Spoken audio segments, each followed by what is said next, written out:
My name is Dan Brodsky-Chenfeld. I have been skydiving for 44 years, and I've won 6 world championships.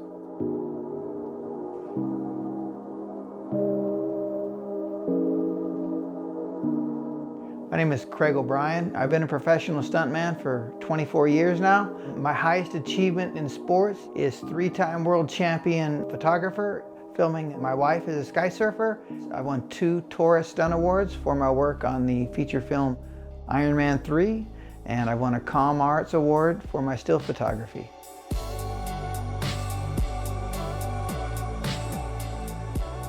Skydiving is such an odd thing to do. Most people look at it and just think it's got to be the craziest thing in the world.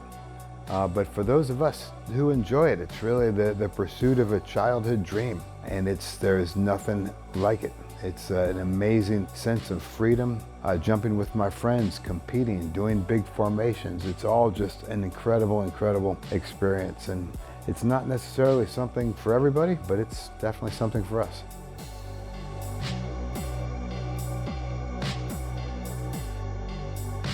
This community in skydiving really is a very tight-knit group of people. We say skydiving family because we really do become family with the group of people we choose to skydive with day in and day out. They're like brothers and sisters, and they're super important to me, and I would hope that those things would last the rest of my life.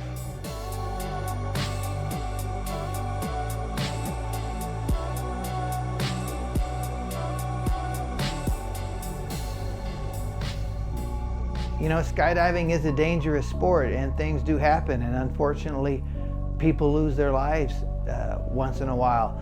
The first time I experienced it, it was someone that I knew. It was someone in that small group of skydiving family, and it's rough at first.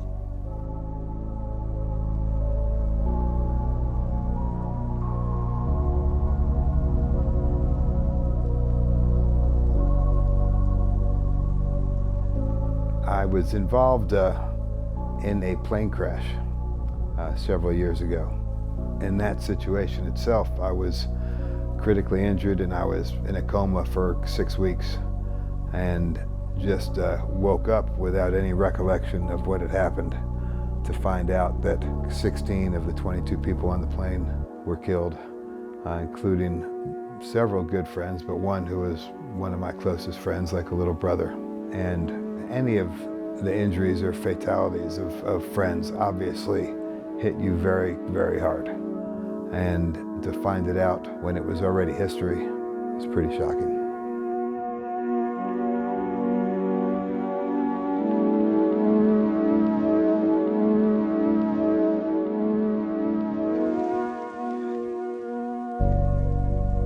The number of people that I have lost in this sport, I would have to sit down and make a long count. There's a handful of very close friends that I've lost that really stand out in my mind. I think skydivers tend to think they process grief different than other people.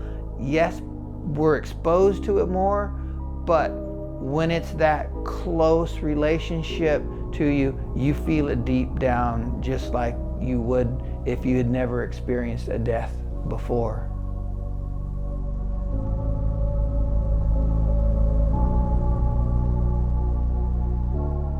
What do we do to celebrate those who we've lost?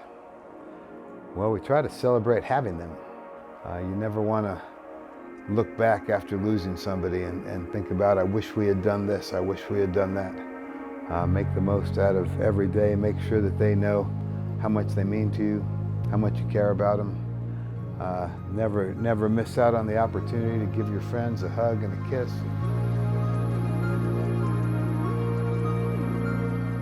I've lived a life with very broad highs and lows. The lows were really low and the highs were really high.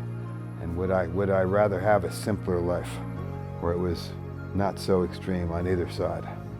Not in a million years, no. And I'd love to say that I'd rather leave out every accident and every time a friend of mine was killed or hurt. Of course, right? Of course, but It's not really an option, is it? You can't pick a life that has all the great opportunities that a life like this does and not have any lows that go along with it. That's part of how it works. I wouldn't even for a second consider choosing a simpler life. Not now, no. You know, when you lose somebody, you can become jaded and then walled off to other people and other relationships. I personally think that's a mistake. As we get older in life, that's just something we'll deal with more and more, you know, regardless of our activities. And it's important to keep your heart open to others and build and nurture relationships with whoever you can around you. That's what we're here to do.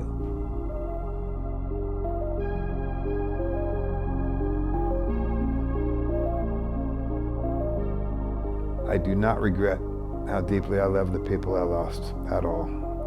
Even though the degree of hurt is directly equivalent to the degree of love.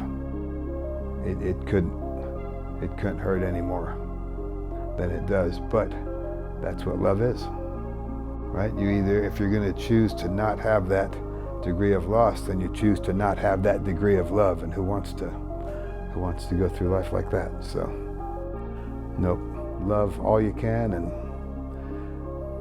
be ready to cry.